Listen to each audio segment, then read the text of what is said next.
Although the new Honda CR-Z hybrid sports coupe was shown in Detroit earlier this year, the edgy two-door makes its European debut at the Geneva Motor Show this week and is likely to be one of the highlights of the expo. Shown in European spec, the CR-Z features a 2+2 seating layout and 8 LED daytime running lights. The car's styling is contemporary but not as radical as the original concept.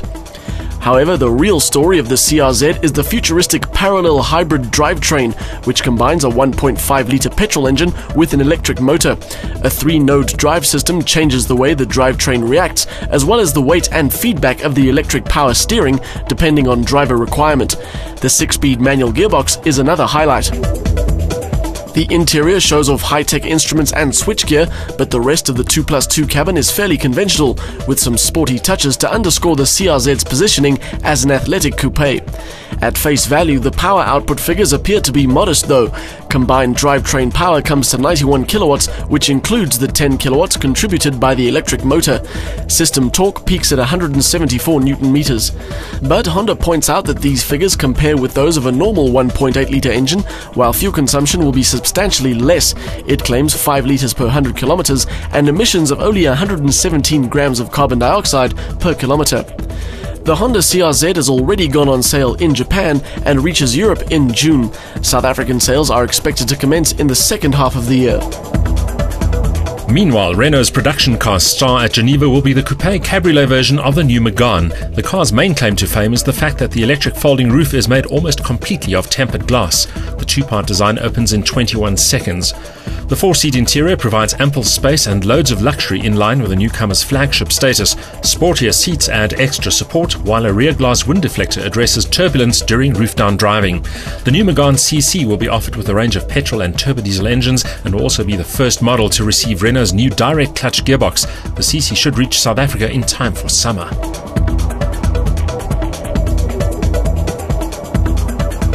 One of several new cars from Porsche at the Geneva show will be the 911 Turbo S, which will become the most powerful 911 Turbo model ever produced by the Zuffenhausen sports car maker. Compared to the normal 911 Turbo, the S version gets an extra 22 kilowatts, taking the maximum power output to 390, with a massive torque peak of 700 Newton meters. However, the average fuel consumption remains at 11.4 liters per 100 kilometers. Offered in coupe and cabriolet versions, the 911 Turbo S drives all 4 wheels via a 7-speed PDK direct clutch gearbox. Using launch control, it dispatches the 0 to 100 km sprint in 3.3 seconds, arrives at 200 km an hour in 10.8 seconds, and has a 315 km an hour top speed. The 4-wheel drive system features a mechanical rear diff lock and lateral torque vectoring. Best of all, the Turbo S models still retain the reassuringly original 911 shape and profile.